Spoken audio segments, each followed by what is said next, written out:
Boa noite, que Jesus nos ampare, nos fortaleça nessa noite, uma noite chuvosa,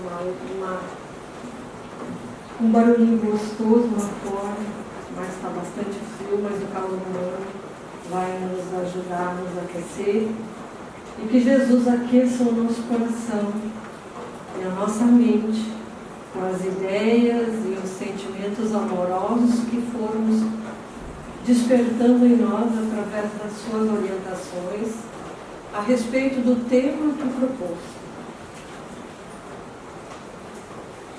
Esse tema, ele é muito, muito especial. Jesus e o centurião e o poder da fé.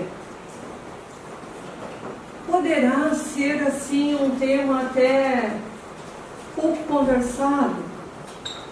Quando me foi proposto o tema, eu até pensei que centurião é esse, porque existem outras passagens e eu nunca tinha ligado essa passagem à fé.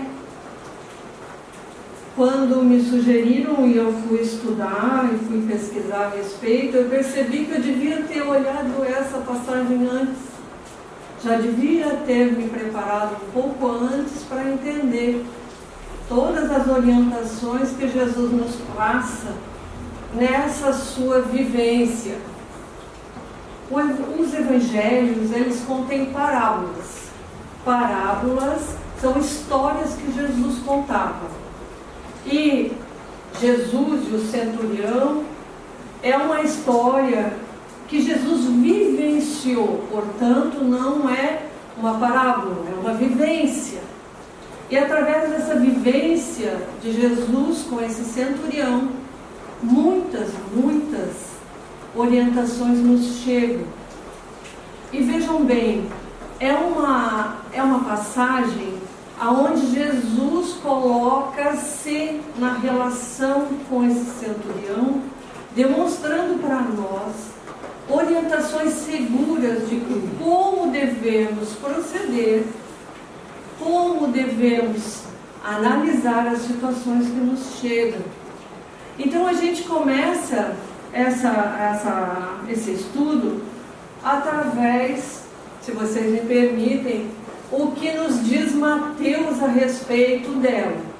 Ele diz que Jesus entrava em Cafarnaum, chegando junto dele um centurião, suplicando-lhe, dizendo: Senhor, o meu servo está deitado em casa, paralítico, terrivelmente afligido por dores. Diz-lhe Jesus: eu, indo, o curarei. Respondendo, disse o centurião: Senhor, não sou digno de que entreis sob meu teto, mas somente te expresse por palavra e o meu servo será curado.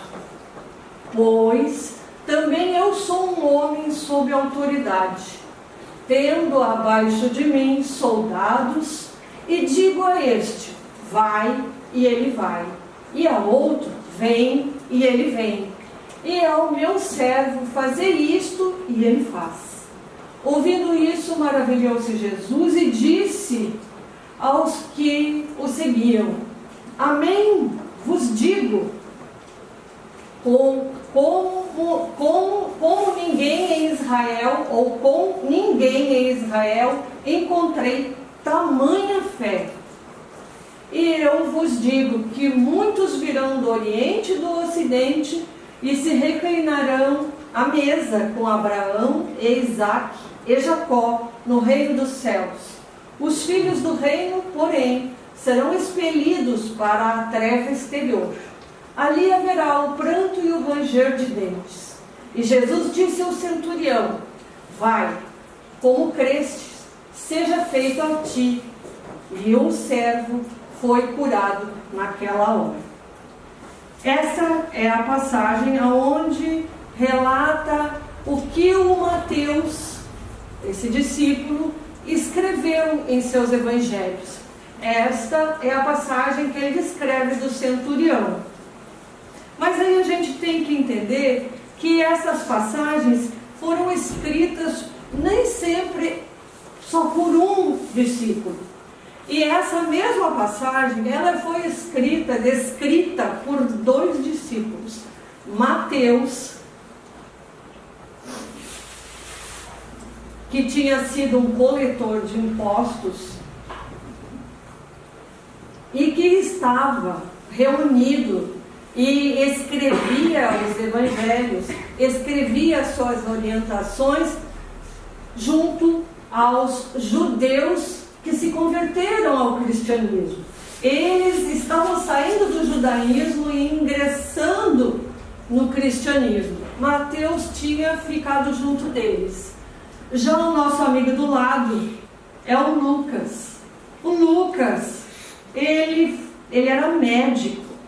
E médico estava entre os pagãos, entre os gentios. Agora, a gente vai perceber que na fala de cada um deles existem movimentos diferentes, maneira diferente de contar a mesma história. Um porque estava sujeito a alguns entraves, algumas, vamos dizer assim, peculiaridades que ele evitava na hora de transcrever a vivência do Cristo. Já o Lucas, ele vivendo junto ao povo, ao povão, entre os gentios, o que ele fazia? Ele procurava ser o mais claro possível para que as pessoas o compreendessem. E ele usava uma fala mais coloquial. E quem era esse centurião romano? Ele era uma autoridade, ele mesmo disse que ele era uma autoridade e que ele tinha sobre ele alguém que era maior que ele. Então ele era uma autoridade, representava em Cafarnaum o rei de Roma.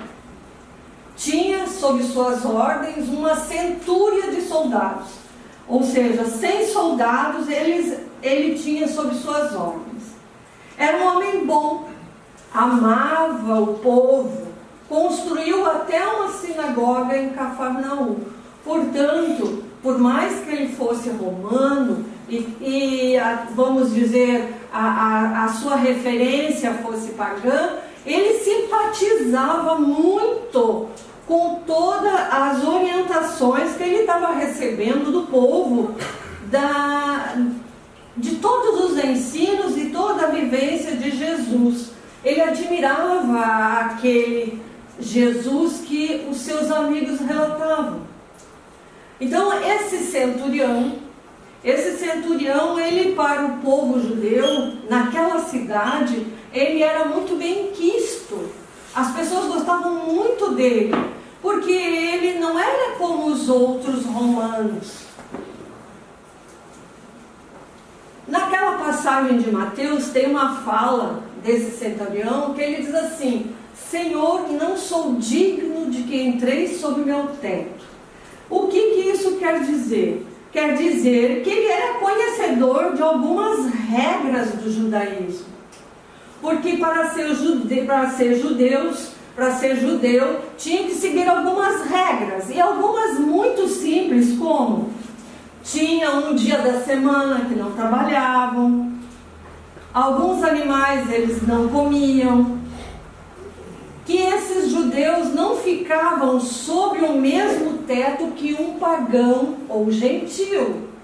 Ou seja, ele convidando o Cristo para ir curar o seu servo, ele sabia que ele não era digno, porque ele não era um judeu.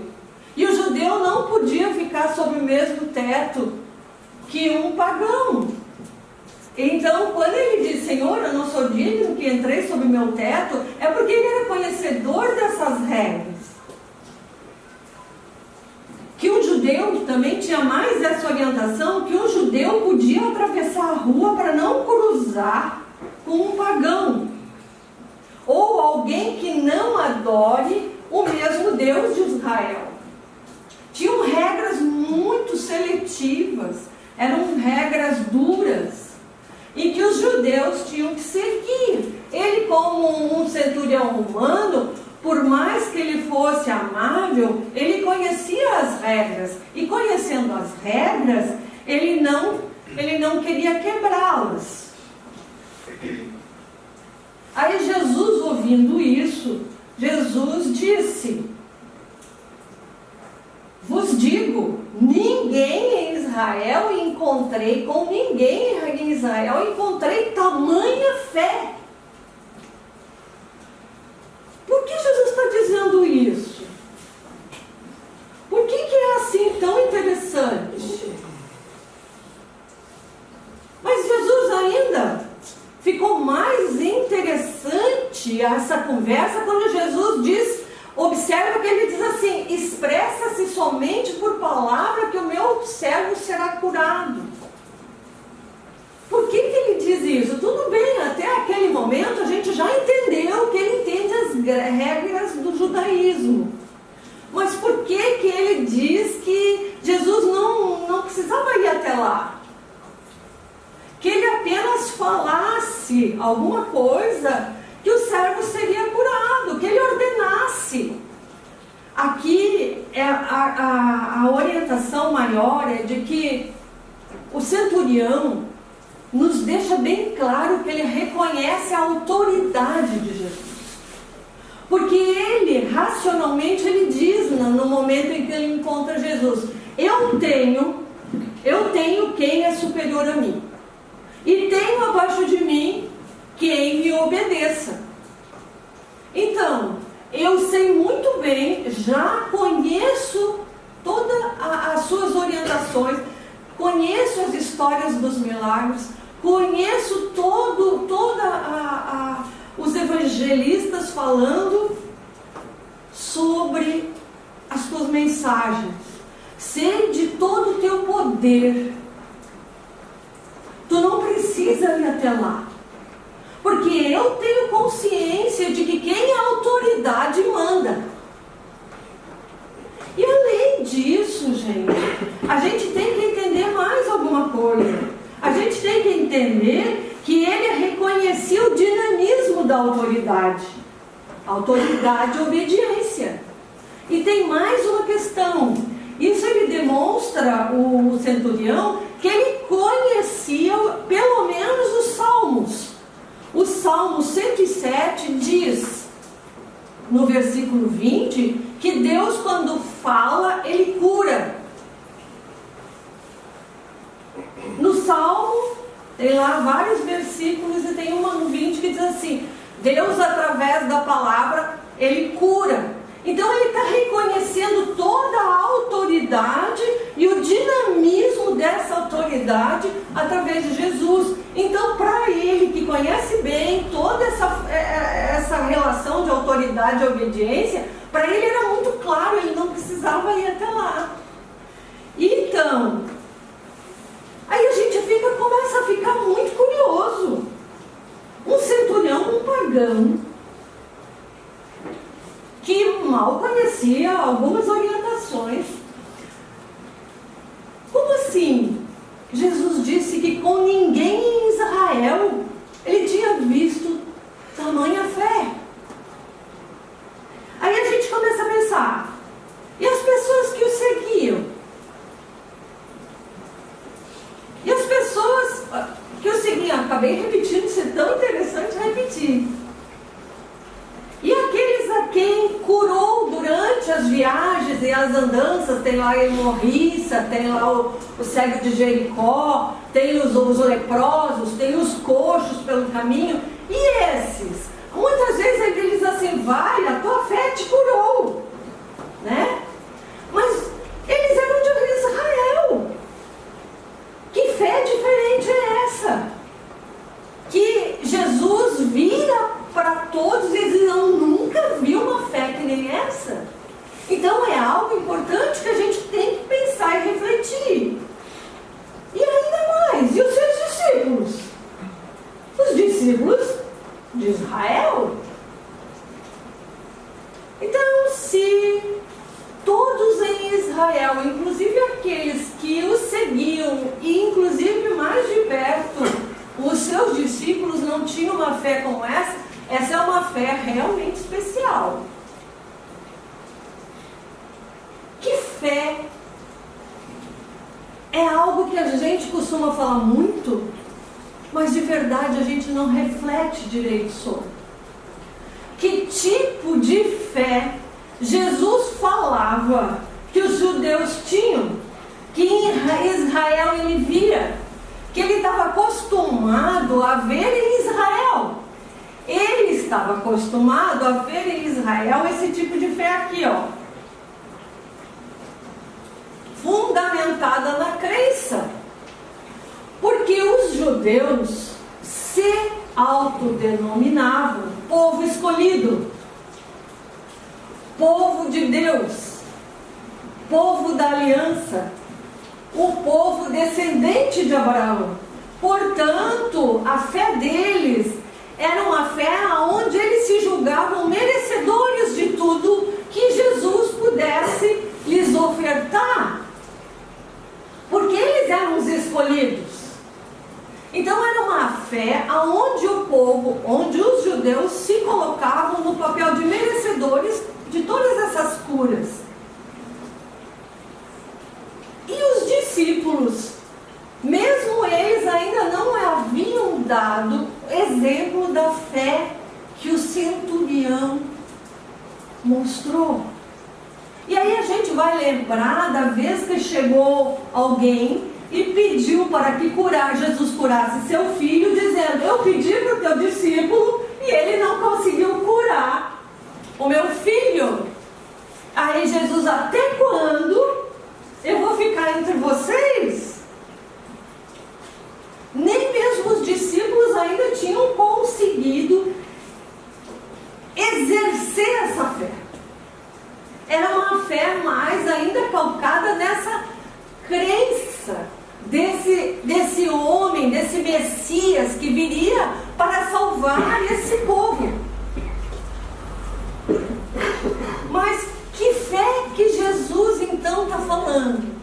Que fé é essa que a gente tem hoje a condição de observar nessa noite? Essa fé tão exaltada por Jesus. Vamos começar a pensar nela. Primeiro, a gente viu que ela é calcada, alicerçada numa autoridade. Porque ele reconhecia a autoridade de Jesus, porque ele sabia o papel de autoridade. Porque era algo que ele tinha habilidade em exercer.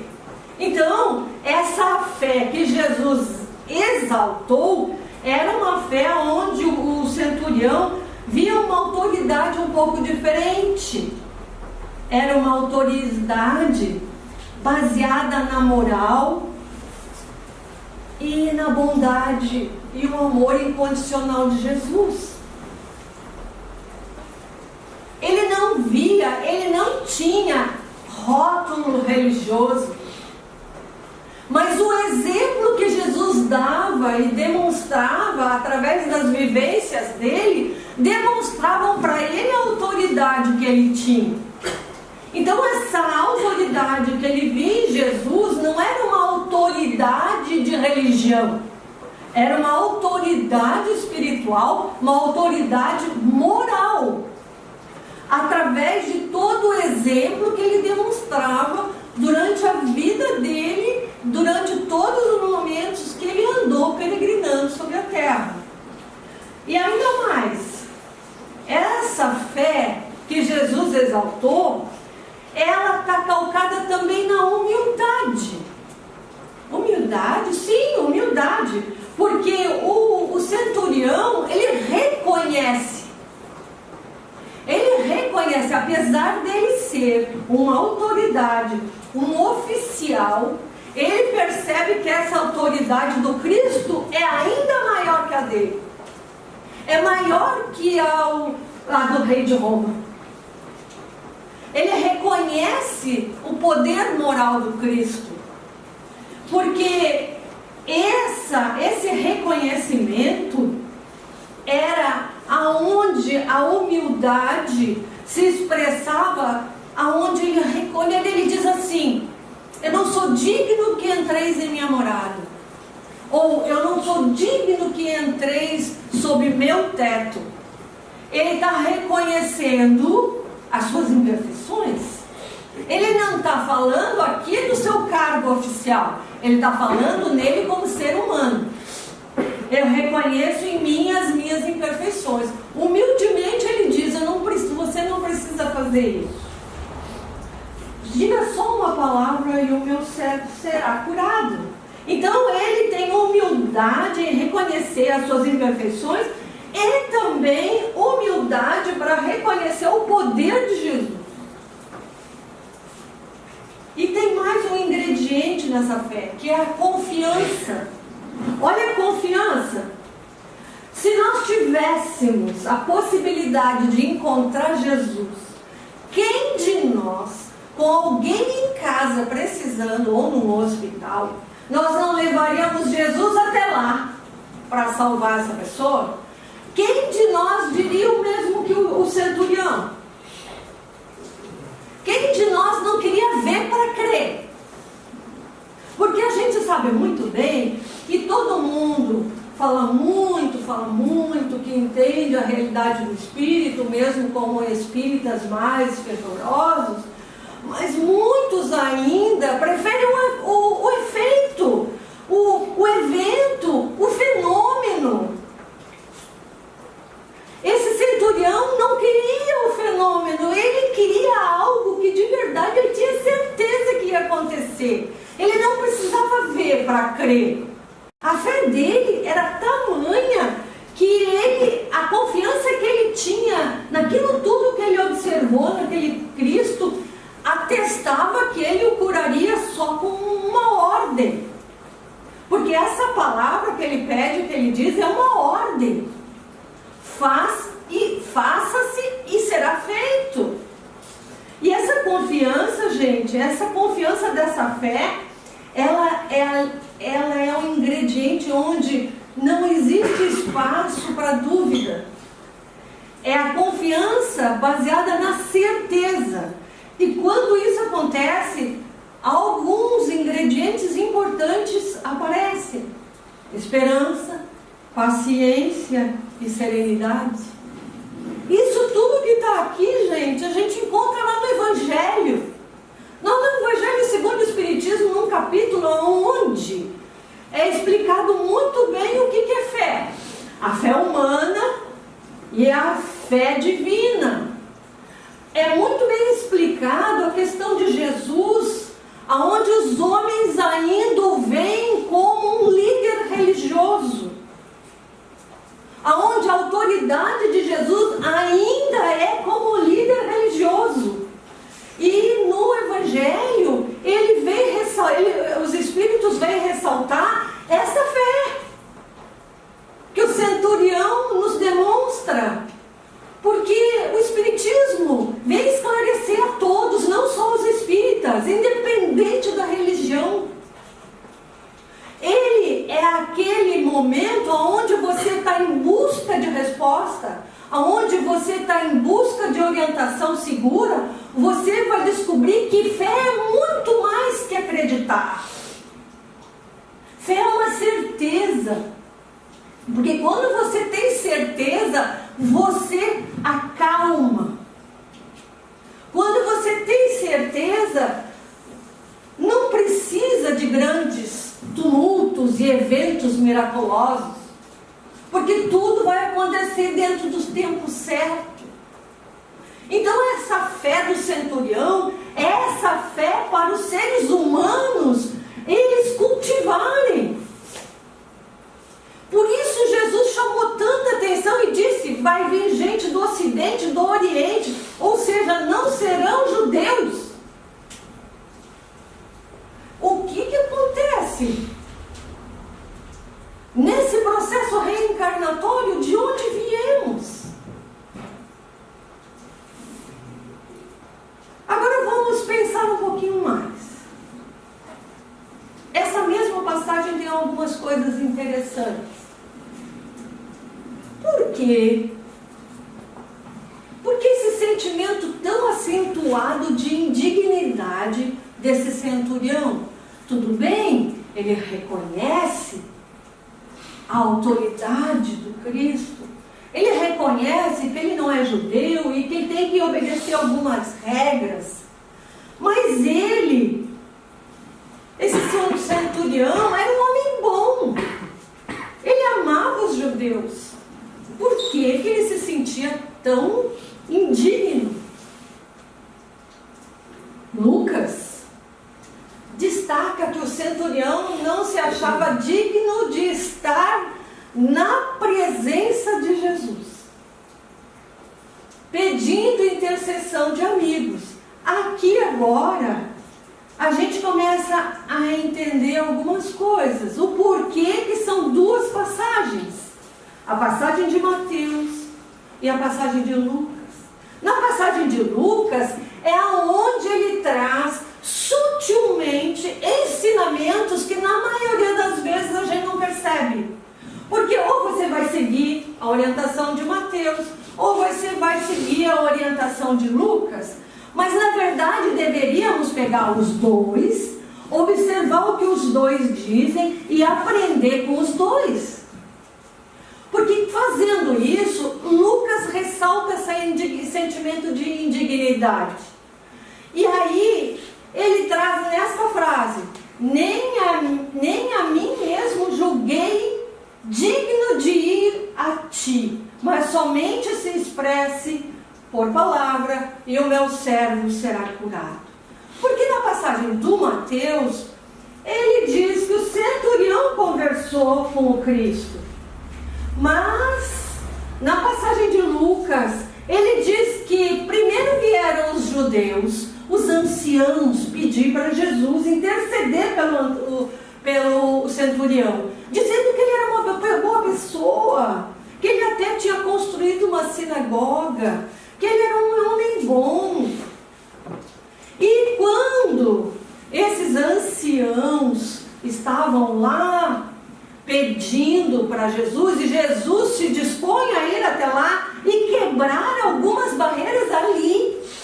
Porque, pensa bem, se o judeu não podia ir levar o Cristo até lá, imagina o Cristo entrar dentro da casa de um impuro, porque ele era um judeu, e Cristo costumava fazer isso.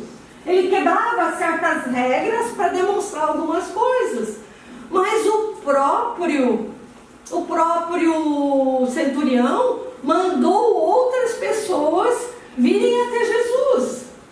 Então, primeiro ele enviou os anciãos, pediu para que salvassem o seu servo. Eles, vindo até Jesus, suplicaram. Não estava longe de casa e o centurião enviou amigos dizendo: Senhor, não te incomode, pois não sou digno que entres sobre meu teto. Nem a mim mesmo julguei digno de ir ante ti. Mas somente se expresse por palavra, meu servo será curado. Pois eu também sou um homem colocado por nomeação sob autoridade. Mas aí o Lucas sutilmente nos traz algo interessante. Vamos pensar um pouquinho sobre esse servo. Que servo seria esse? Porque a gente, quando fala na história, tem um servo ali que está doente. Esse servo, Mateus diz que o centurião diz: meu servo está deitado em casa paralítico, terrivelmente afligido por dores. Aí nos leva a entender alguma coisa nessa frase. Por que ele está doente? Por que ele ficou paralítico? Primeira coisa que a gente deve lembrar, que se não houve uma ação física para isso acontecesse, naturalmente nos remete a pensar que ele está expiando alguma coisa. Porque o nosso planeta é de provas e expiações. Então aquele servo deveria, se não ocorreu nada físico, ele estava em processo de expiação.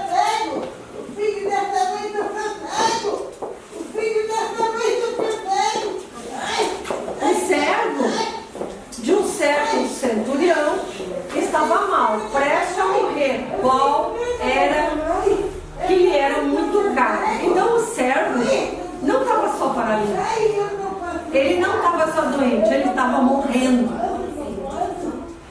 E a importância de nós entender que esse servo, ele recebeu de Jesus a cura. Nós também sabemos que a expiação é onde acaba. E muitas vezes nos foi relatado que nas curas em que Jesus auxiliou muitas pessoas, era um momento de acabar, de findar aquela expiação e nos trazer uma lição. Então, o servo estava ali colocado como um ingrediente importante para nós refletirmos.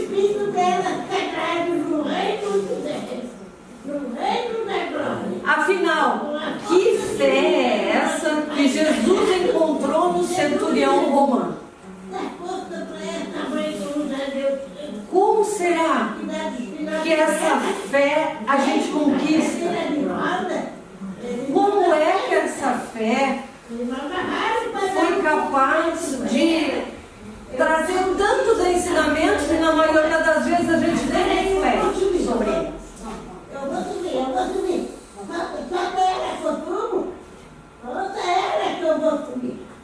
Aí a gente começa a entender que toda fé que é calcada na autoridade, aonde o poder é moral e o amor incondicional, ela é uma fé inabalável.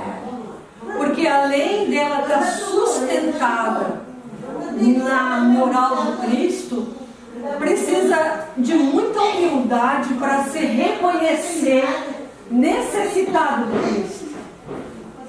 E reconhecer-se necessitado do Cristo e se dispor a pedir ajuda, o que acontece?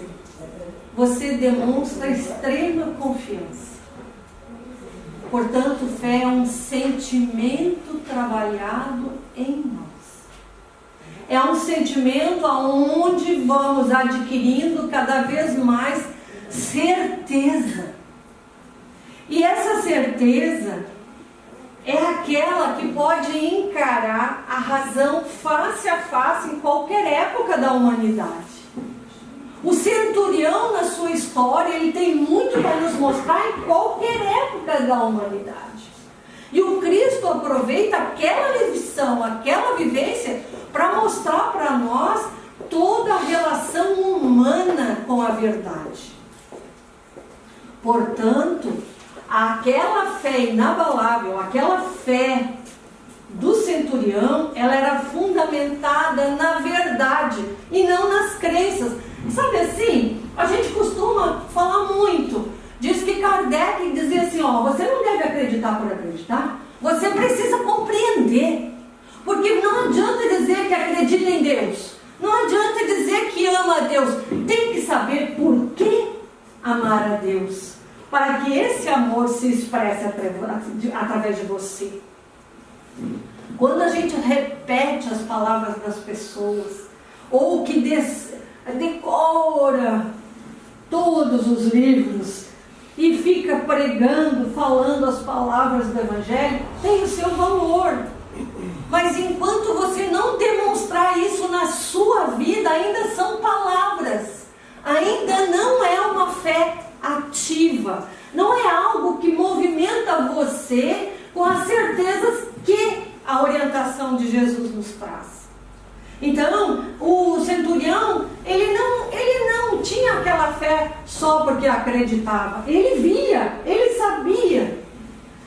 Então, ele tinha uma fé raciocinada. Raciocinada porque demonstra, olha só, a tua autoridade eu já entendi, é que nem a minha. Se eu mandar um servo ir aqui ou ir para lá, ele vai. Então, a tua autoridade é a mesma e vai acontecer o que você mandar. Então, ele raciocinava a fé através do que ele entendia do dia a dia da vida,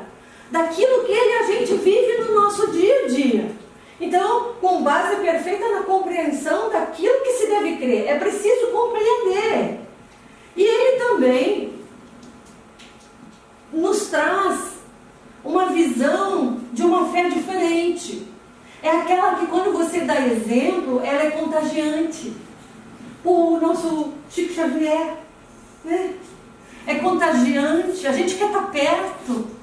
Alguém que a gente conhece que é uma pessoa doce, que adora, está sempre com um sorriso e um abraço carinhoso, fala manso, que a vida é fazer o bem, a gente quer chegar perto, a gente quer ouvir, a gente quer ser igual. Por quê? Porque essa fé que dá certeza, que dá esperança, que acalma o nosso coração, ela é contagiosa.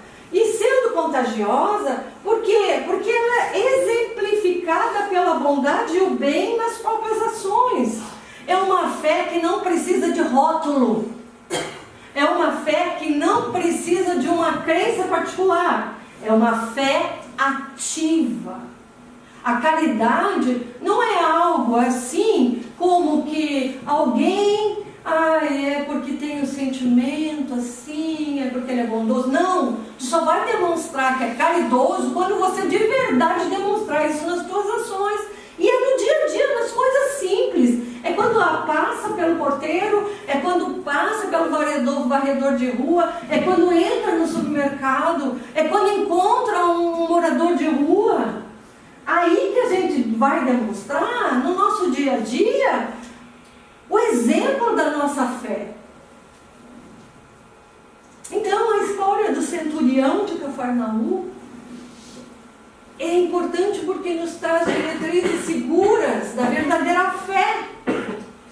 Independente de mérito, porque ele se julgava imerecedor.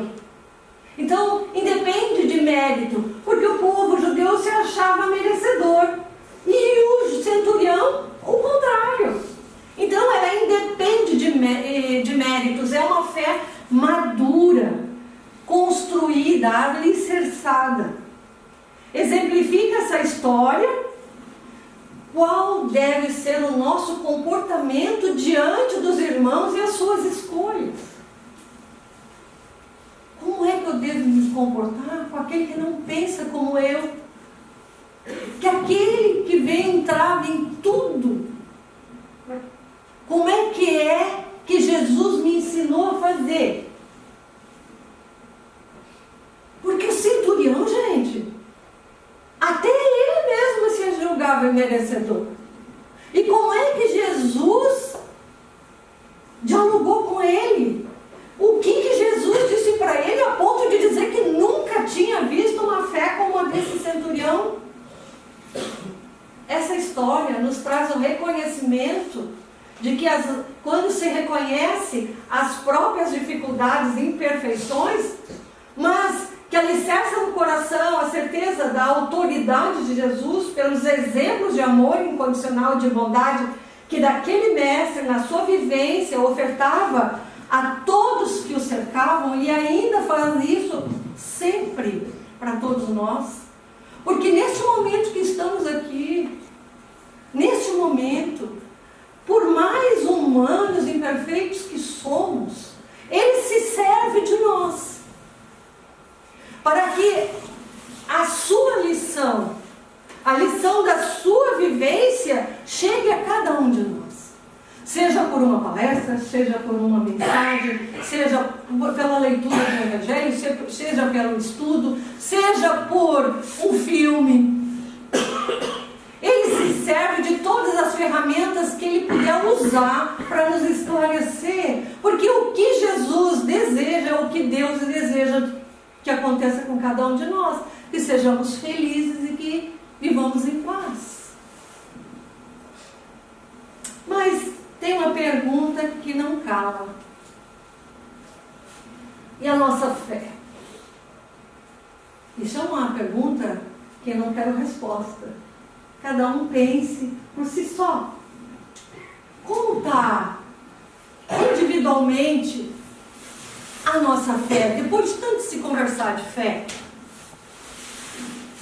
mas temos certeza que em nossa caminhada o que vai nos sustentar sempre é a nossa fé. Porque sem fé, a vida da gente fica vazia. Sem fé no amor, sem fé, sem esperança, a vida perde o sentido.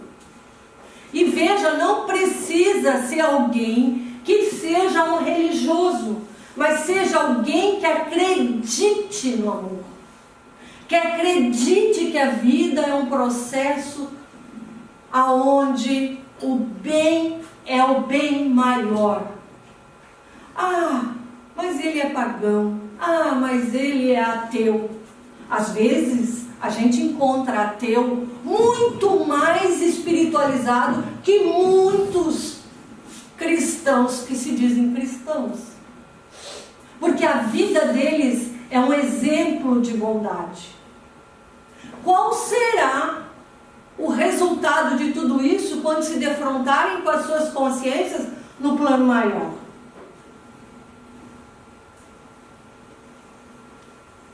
Jesus sempre poderá nos ajudar pelo poder do imenso amor por todos nós.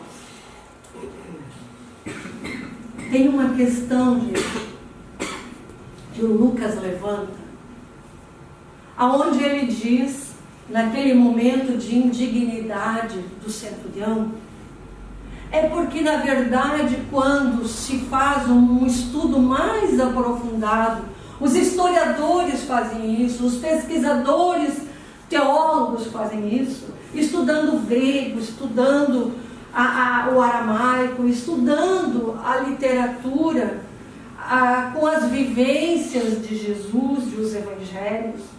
Eles dizem que a palavra servo utilizada por Lucas por 3 vezes queria dizer meu bom rapaz, e não um servo. Foi apenas uma palavra colocada de uma forma aonde ficava de bom tom. Quando nessas 3 vezes, inclusive quando ele diz que estava lá na casa dele alguém a quem ele amava muito e que estava doente, ele dizia meu bom rapaz. E esse meu bom rapaz, para algumas pessoas, soa como filho ou um bom amigo, mas na verdade também sugere que ele tinha uma relação amorosa com aquele rapaz, porque a tamanha era a sua indignidade. Ele não se julgava digno nem de chegar à presença de Jesus, porque todo cidadão romano podia ter uma relação amorosa com um servo. E somente numa das vezes aonde ele colocou a palavra servo, que em grego é doulos, é quando ele diz, se eu digo ao meu servo vai, ele vai. Nas outras vezes ele disse meu bom rapaz. Então Jesus nos ensina, através dessa vivência dele, como é que nós devemos observar as atitudes das pessoas, no mínimo com respeito. Porque Jesus não julgou um só minuto aquele centurião, um só minuto aquele servo, nos demonstrando qual deverá ser a nossa atitude para com as escolhas das pessoas. Ele nos diz, através dessa junção das 2 mensagens, os estudiosos dizem que Jesus vai além daquilo que a gente quer ver.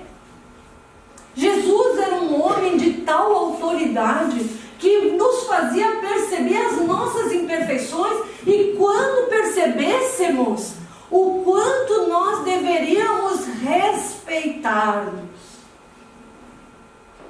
E o quanto, por mais imerecedor que sejamos, no momento que a nossa fé nos coloca em humildade, reconhecendo as nossas dificuldades, mas que tenhamos certeza que não estamos sós. E que o processo de construção e alicerce de uma fé mais sólida e robusta vai levar algum tempo na experiência humana. Mas se tivermos a certeza, como tinha aquele centurião imerecedor, pode ter certeza que Jesus, dentro do seu poder imenso, Ele sempre nos ajudará. E Ele disse: busca e acharás, bate e obtereis. Tenha consciência de que vocês não estão ao léu, que todos nós estamos seguros dentro das leis mais justas e amorosas que vigem no universo. Porque o nosso Deus, Ele nos mandou o seu Cristo, Filho mais velho, que reconhecemos até hoje, para nos demonstrar o seu amor. Assim como eu disse quando aqui cheguei, que a espiritualidade se serve de nós, imperfeitos, cheios de dificuldades. Mas o que falamos não é das nossas obras, mas das obras dele. Desse Cristo que nos prepara para uma vida mais plena. Através do discernimento, através de uma fé raciocinada, mas principalmente pelo exemplo do amor e do bem ativo no nosso dia a dia. Que Jesus seja a luz das nossas vidas, nos momentos mais difíceis, quando a gente perder a esperança, porque às vezes fica difícil. Vamos buscar o exemplo do centurião, colocar-nos naquele lugar de quem se reconhece em dificuldade e roga a Jesus: Senhor, eu não sou digna que entreis em meu teto, mas Senhor, me ajuda, porque eu sei que tu pode, porque você me ama. Que assim seja.